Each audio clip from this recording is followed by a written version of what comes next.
It was about 15 or 16 years ago that the movie Castaway came out. You just saw just 1 minute of it. How many of you saw that movie?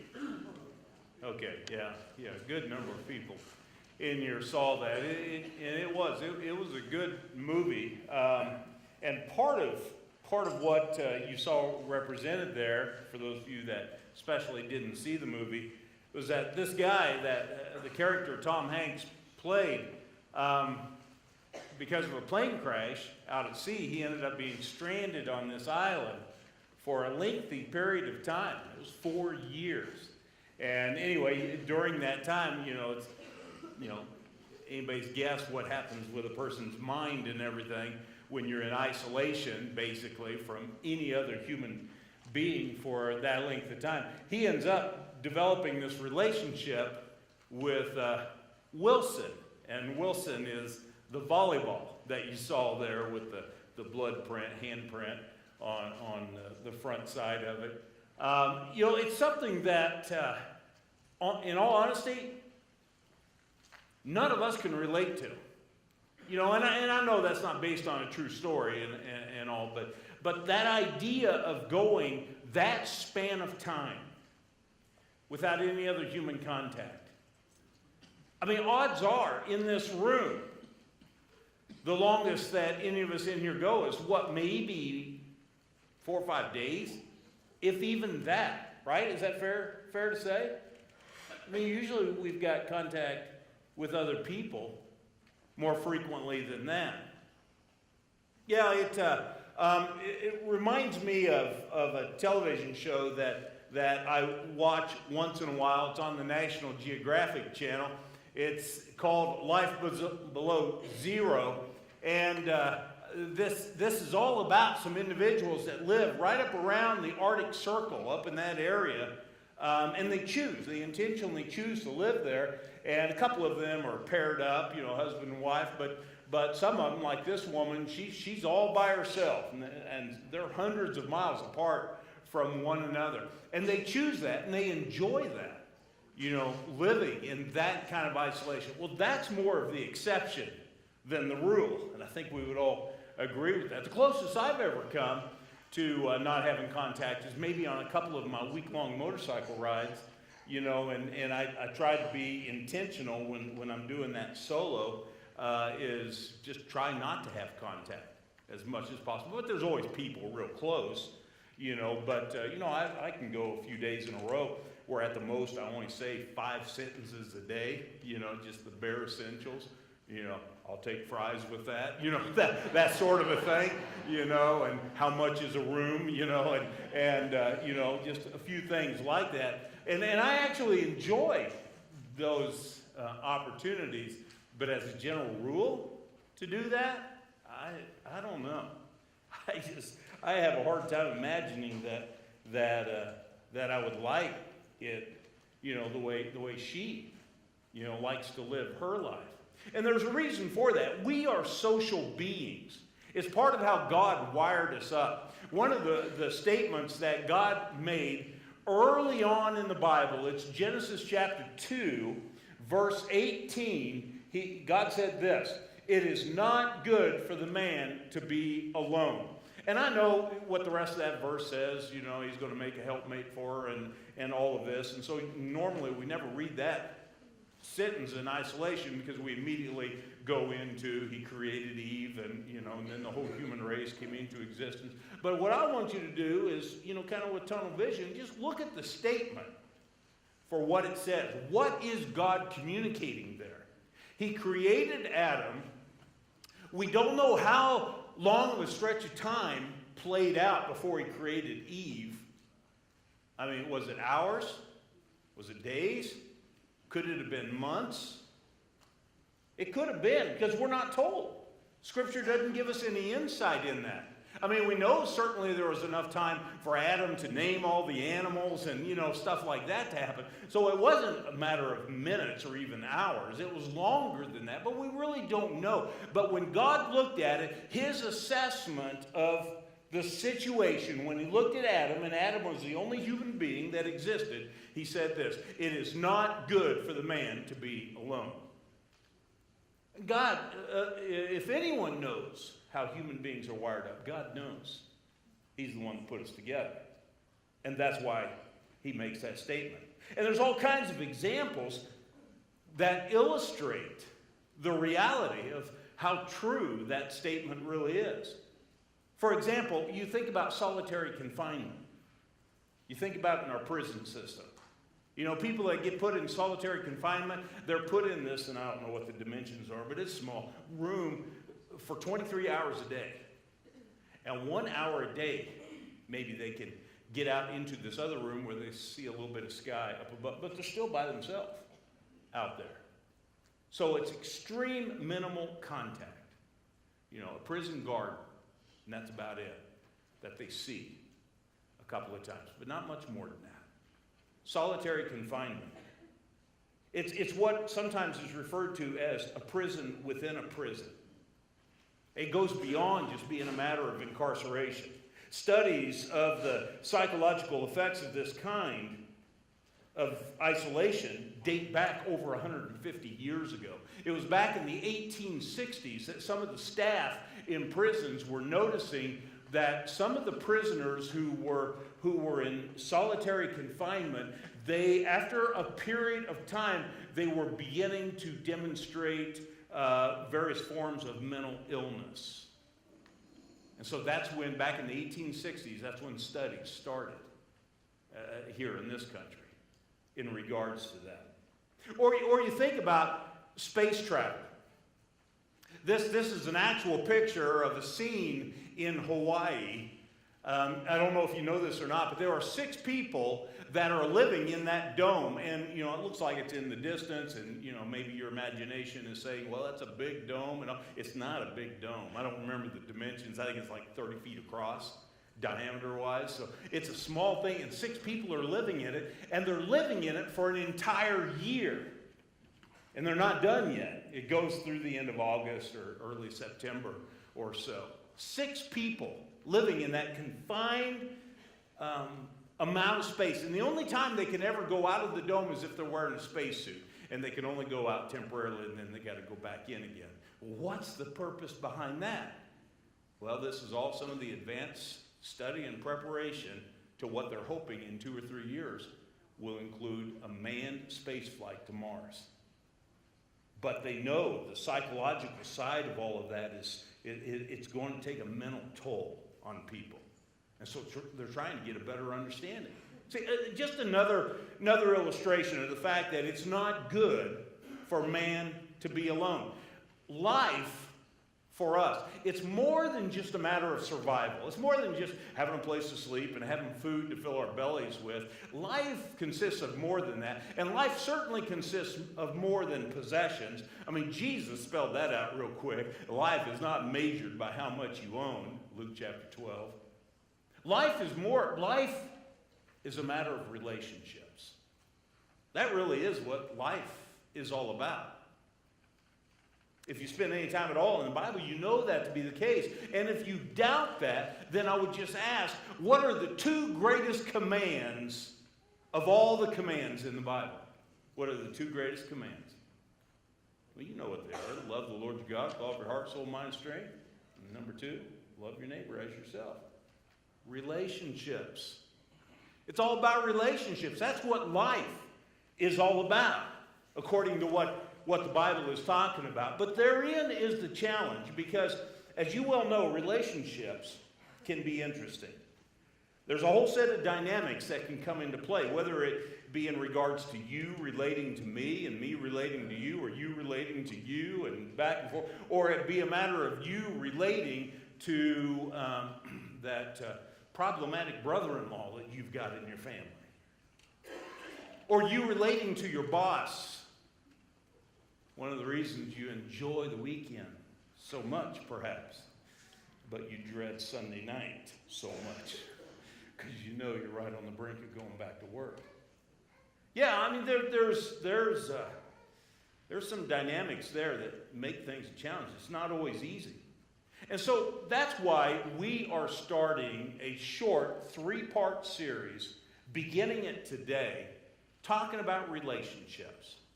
We'll rifle in and talk about family type relationships next Sunday, but we're talking about today in introducing all of this. We're talking about any and all relationships, and as a matter of fact, we're going to be talking today about the key to having healthy relationships.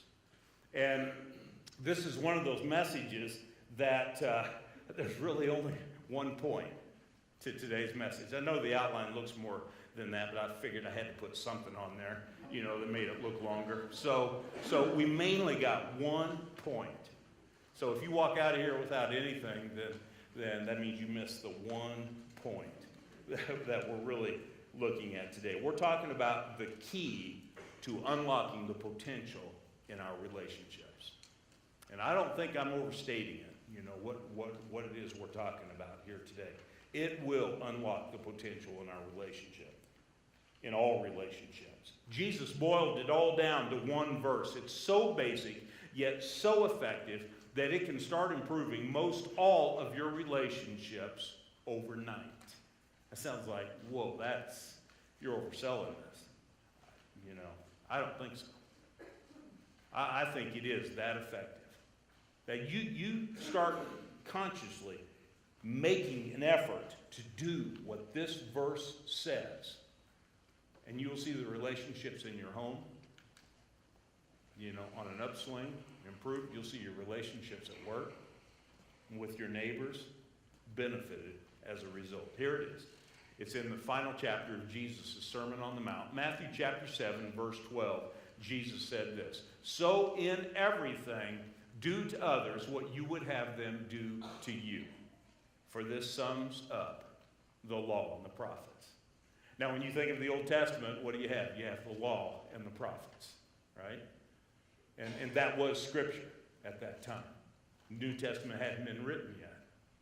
And so Jesus is saying, in everything, do to others what you would have them do to you. It sums it all up. That's basically what he's saying here. It's so simple that we tend to overlook this. And in the same line of thought, it's when you're talking about relationships, it's not as complicated as we sometimes make them out to be. This one verse contains more guidance on getting along with others than volumes and volumes of books that have been written attempting to do the same thing. Jesus had it all boiled down in one verse. It's called the Golden Rule. That is a name that, for one reason or another, stuck about 250 years ago in regards to this verse. At first glance, it looks like Jesus is just echoing some of the words that others had spoken and that other religions, had emphasized. Whether it be Socrates or Aristotle or Confucius, or it be some religions like Hinduism, Buddhism. All of them taught about not doing to others what you do not want done to yourself. All of them. Socrates, Confucius, all these guys, this is what they taught. You don't do to others what you don't want done to yourself. And on the surface, it sounds pretty similar to what Jesus is saying in that verse that's on the screen. However, there's a very basic difference. Their teachings were negative in form. Don't do to others what you don't want done to yourself. They were warning against doing harm to others, whereas Jesus was calling for a positive action. Jesus says, do to others what you would have them do to you. Jesus is basically saying, take a minute and use your common sense to evaluate how it is that you should approach a person. That's not always easy to do, but it's pretty clear what you're supposed to do. It's pretty clear. I want you to see this verse in the Message. The Message isn't actually a translation. It's a paraphrase of the Bible. It's one man's work. But what he did with Matthew 7, verse 12, I thought he actually did a pretty good job with it. It reads this way. Here is a simple rule of thumb guide for behavior. Ask yourself what you want people to do for you. Then grab the initiative and do it for them. Add up God's law and prophets, and that's what you get. I think that's a good way of saying it. Ask yourself what you want people to do for you, then grab the initiative and do it for them. In other words, don't sit back and wait, for other people to be making the first move or the first gesture or the first kind gesture. You take the initiative in this regard. So there's basically two parts to this. Number one, you need to decide how you want to be treated. You can do that because you are an expert about yourself, right? No one knows you better than yourself, with the exception of God. I mean, God knows you inside and out. He's the one that put you together in your mother's womb. So God knows you. He knows your thoughts even before you think them. He knows what you're going to say before you say it. He knows exactly the number of days you're going to live. See, you don't know stuff like that. Psalm 139 brings all that to light. But as far as any other human being, even if you're in here and you've been married 50 years or 58 years or however long it is that there's a few of you in here that have been married, you don't know your spouse as well as your spouse knows themselves. And that's true across the board here. You're an expert in regards to yourself. And so that's step number one. You need to decide how you want to be treated. How do you want people to treat you in any kind of given type situation or setting? All right? Then, once you've determined that, then you need to begin treating others in that manner. Like I said, it's not that complicated. It's really pretty basic. But yet at the same time, it's pretty profound because it really does work the majority of the time. Now, every now and then you're going to have a certain relationship where this doesn't seem to do any good, as far as improving the relationship. But the vast majority of the time, it will help. When you find yourself in a situation, when you find yourself faced with a need to make a decision on the spur of the moment, wondering what is the right way to act or to react to somebody. And perhaps you don't, in that moment, you don't have time to get a Bible and look in the Bible and find guidance there. You don't have time to consult a friend and get advice from them. You don't have time to go to your smartphone or your iPad or whatever and Google and find out on the internet, what you're supposed to do in a given situation. You're right in the middle of that situation, and then you need to make a determination how you're going to react to someone. You are equipped to do that just by doing those two simple steps. You decide how you want to be treated. Okay, now you know how you're to respond to that person, what it is that you're supposed to do.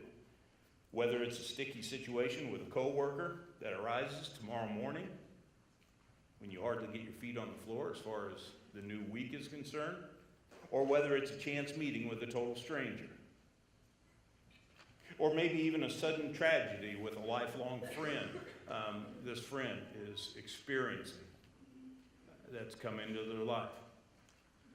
Decide, how do you like to be treated? How do you want to be treated when tragedy strikes? Now you know how to treat them. See how it works? Jesus didn't say treat people the same way that they treat you. He didn't say that, and as a matter of fact, he didn't need to say that, because that is our knee-jerk inclination to do that. We treat people the way we get treated. You get someone that's got an attitude and speaks with a negative tone of voice to you, and chances are you're going to have to fight back the urge of doing the same to them. Of using a similar tone of voice back to them. I mean, that's just kind of the knee-jerk, human nature type thing. So Jesus isn't saying that we need to treat people the way that they treat us. No, not at all. It goes beyond that. So let's think about it. Let's see how this works. How do you want to be treated? For example, when you've got something you want to say. All right? So just think about this. Whether it be a social setting you're in this afternoon and there's 4 or 5 people sitting around a table and you've got something you want to say. And so you kind of got the floor and you start talking. How do you want to be treated in that moment when you've got something? Or maybe it'll be tomorrow. Maybe at the beginning of the work week, you know, you guys have kind of a meeting or something or other there, the whole crew in the office, and just kind of outlining, well, this is where things are headed this week, and you've got something you want to chime in with. How do you want to be treated in that moment? Let me guess. When you have the floor and you start speaking, and there's 3, 4, 5 other people right there, standing or sitting, whatever the case is, you really hope that one of them will interrupt you. You really hope that you're only a half sentence into whatever it is you're saying, and they just kind of railroad and run right over the top, and they take control of the conversation, right? You want people to interrupt you. You want people to have that glazed look in their eye where it's obvious they're not even paying attention to what you're saying, you know, or they're looking over your shoulder, or they keep looking over at the clock. That's what you like a lot. Whenever you're talking, everybody looks at the clock. Yeah, that's why we don't put a clock up here, by the way.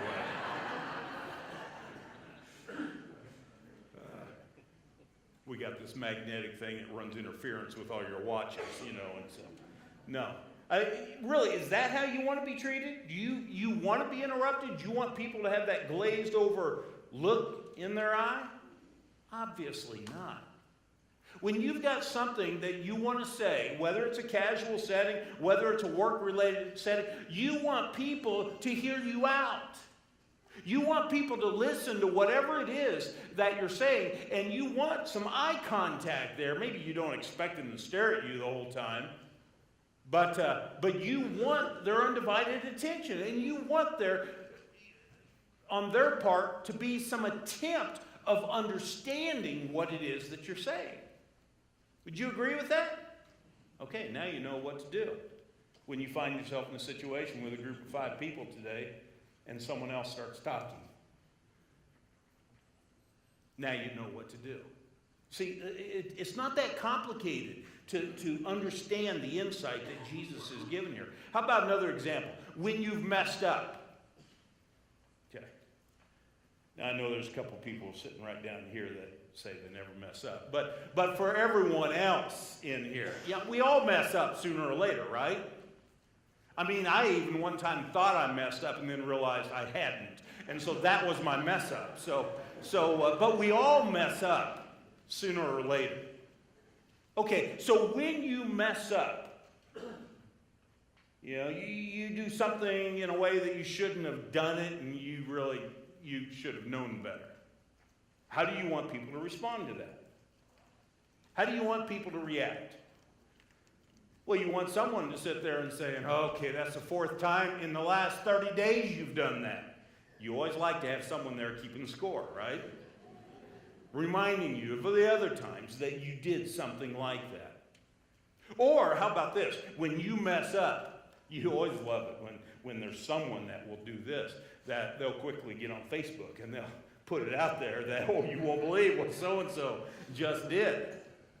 You know, or get on the phone and call someone and just start blabbing it to other people. Or best yet, what you especially like when you mess up, because it reminds you maybe of when you were this big. You like to be yelled at when you mess up. You like to have someone raise their voice at you. Obviously, you know, none of that's true. That's not how you want to be treated. So how is it that you want to be treated? When you mess up, you want someone to cut you a little slack, right? You want a little bit of mercy. Okay? You're not expecting people to applaud you or to, you know, you're not expecting that, but you at least expect people to have a little patience extended your direction. Now you know. And this can be especially challenging if you're the boss and you got people that work for you and they mess up. Now you know how you are to respond to that, how you are to treat them. One more example of this type. When you're having a rough couple of days. Yeah, we've all been there. Some of you maybe even are there right now. You know, we use the expression that, oh, so-and-so woke up on the wrong side of the bed today, right? To describe that. You know, someone just a little edgy, a little cranky for whatever reason, and we say, well, they woke up on the wrong side of the bed. Well, I'm talking about, what about when you've woke up on the wrong side of the bed 2 or 3 days in a row? How do you want people to react to you? People that are around you, how do you want them to behave? The moment you step in the room, you want them fleeing out the other door? Just, you know, boom, they're gone. Is that what you want?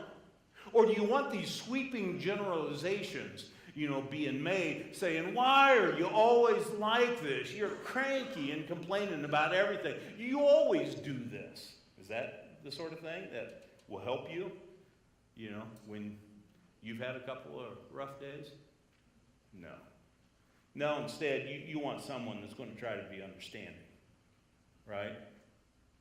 You may not want someone to talk a great deal, but you at least want someone to attempt to be understanding, and they somehow express it or say, hey, I'll be praying for you. Looks like maybe you're going through a rough period of time right now. I'll pray for you. And they don't pry. Maybe that's what you want. Now you know what to do with others. You know how to approach them. You see, relationships aren't quite as complicated sometimes as what we make them to be. Just ask yourself, it all starts with asking yourself the question, how do I want to be treated? And I think I speak for all of us that there are certain things we all share in common in regards to how we want to be treated. And I'm just going to share with you three words that include a lot, but I think if I gave the assignment list 10 words that describe how you want to be treated, I think these 3 words would be in everybody's list. In fact, if I gave you an assignment to write down 5 words, I think these 3 would be in pretty much everybody's list. What are these words? Respected. You want to be respected. I mean, everyone wants to be respected. That's part of why it's so hard for us when someone interrupts us. Because basically what they're communicating is what you're saying isn't nearly as important as what it is I want to say. See, there's a lack of respect there. Or when people speak to us in a certain tone, a condescending way, there's a lack of respect being expressed there. See, I mean, this, or people shout at us, raise their voice at us.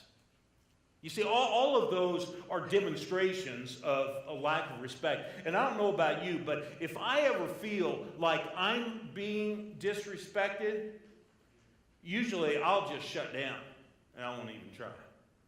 Whatever it is, whether it's a conversation, whether it's a project, and I feel like I'm being disrespected in the middle of it, I have to fight the urge, because the way I want to react to that is just shut down. It's like, I'm not playing this game.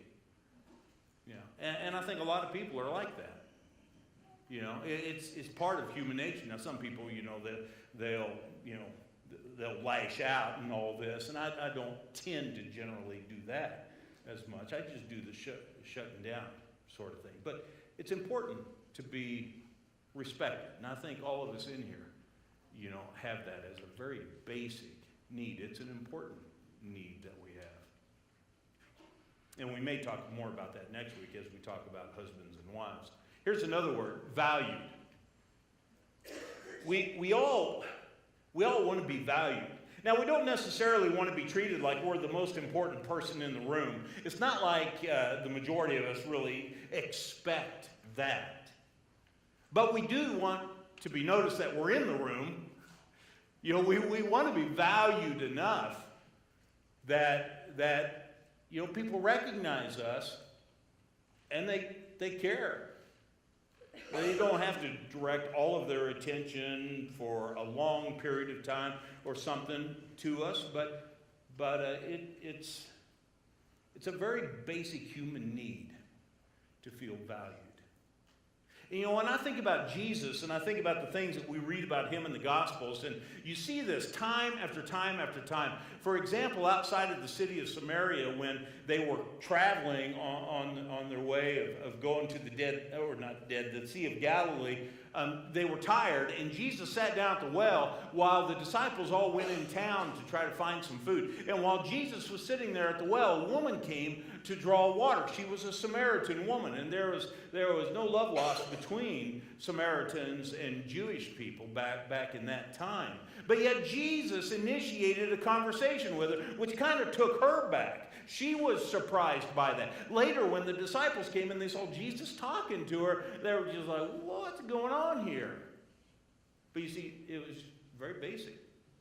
Jesus valued her as a person.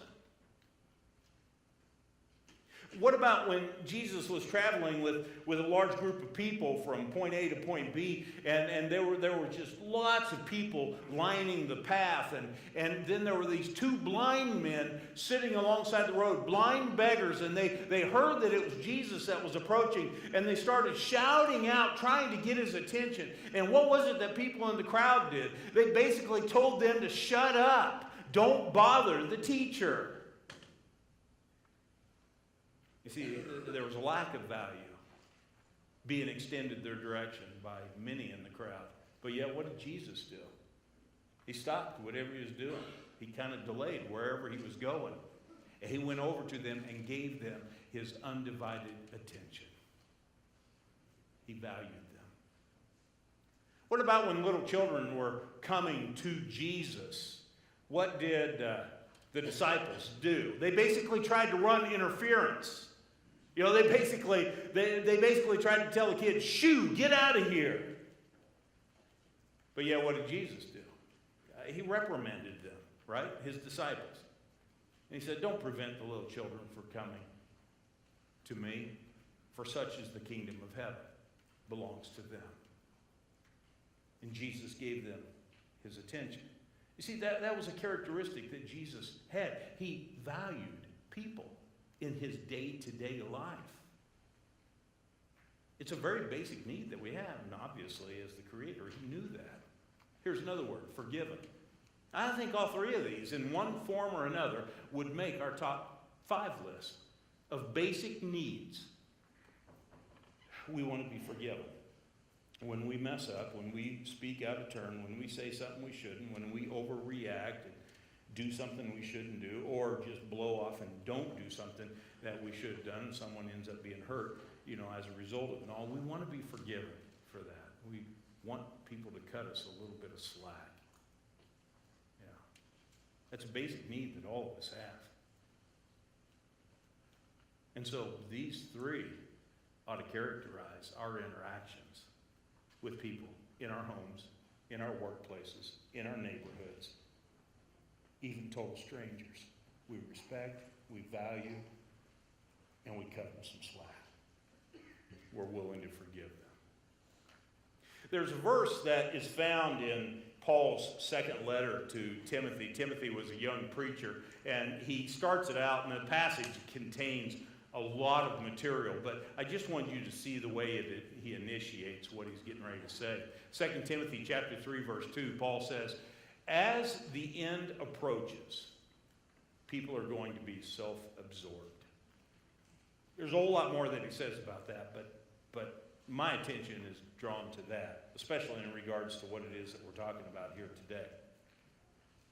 If you're familiar with blinders, you know that horses commonly, blinders are used with them. The purpose of a blinder, when you're talking about using it with a horse, pulling a cart or a wagon or whatever, is that horses, with their eyes kind of being more on the sides of their head, they can easily be distracted by things they even see behind them, all around them. And so that's the purpose of the blinders, is to restrict that so they're not distracted. And so the task at hand of pulling this wagon down this road, that they will do that without unnecessary distractions. So blinders in that sense are a positive thing. However, the thing is, though, a lot of times what happens, and what I think that verse is starting to say, is that that's the way people live their lives. And as we get closer to the end time, which whether the Lord comes this year or comes next year or comes in the year 2020 or whatever the case is, we are to approach living our lives as though this is the end. These are the end times right now, the last days. Well, that passage is saying that as that time gets closer and closer, people are going to become more and more self-absorbed. And the way I visualize that is that people are living their lives with blinders, where all they think about is their agenda, what they're doing, what is their intent. And they just kind of block out everybody and everybody else's situation. And in that sense, blinders are a negative. And so the encouragement that I would give is that the way we go about living our life and the way we end up spending time around people, both in our home and outside of our home, is that we don't do it in such a way that we're living with blinders where we're self-absorbed. As that verse says. Don't let that verse describe you. It describes a lot of people, and in a prophetic sense, it's saying that's the way it's going to be. As the time of Christ's return gets closer and closer, more and more people are going to be living that way. Well, that shouldn't be the way a Christian lives their life, in a self-absorbed sort of a way.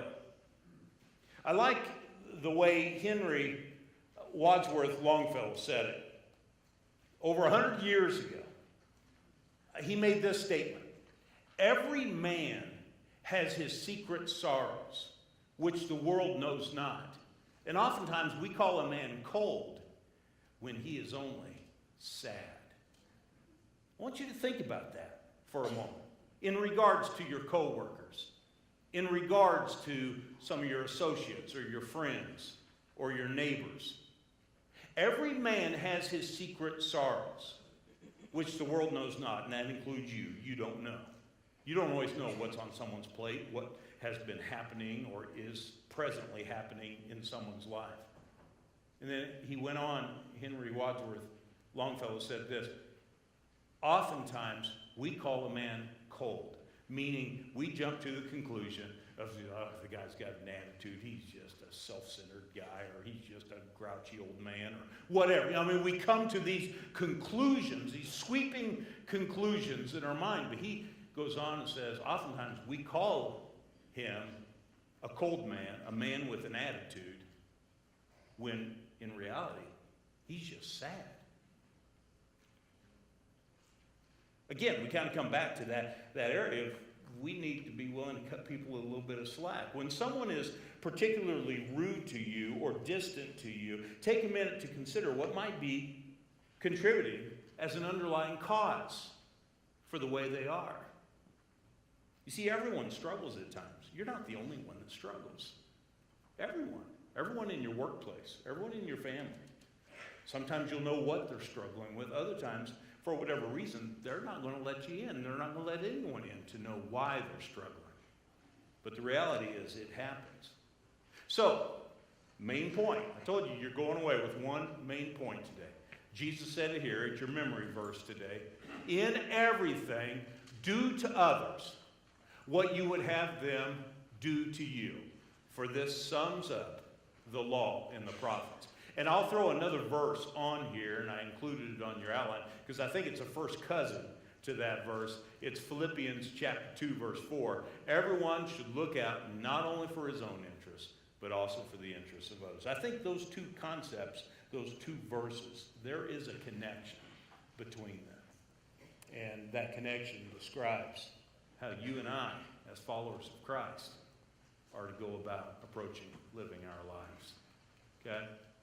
We're going to have a song at this time that's going to lead into our time of communion. It's a time when we prepare our hearts to meet around the Lord's table and to reflect on what it is that Jesus did when he went to the cross on our behalf, and he voluntarily allowed himself to be crucified so we could be set free from our sin. I want to encourage you not only to be preparing to reflect on that, but I also want you to reflect on some of what we've talked about here today.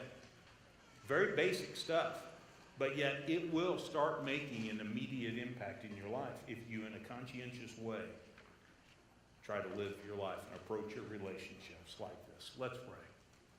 Father, thank you for this morning, for the opportunity that we have to be able to meet in this place and just spend time as brothers and sisters in Christ, exalting you in song and opening your word and prayerfully reflecting on what message you have for us in your word. And today, it's been a pretty clear message.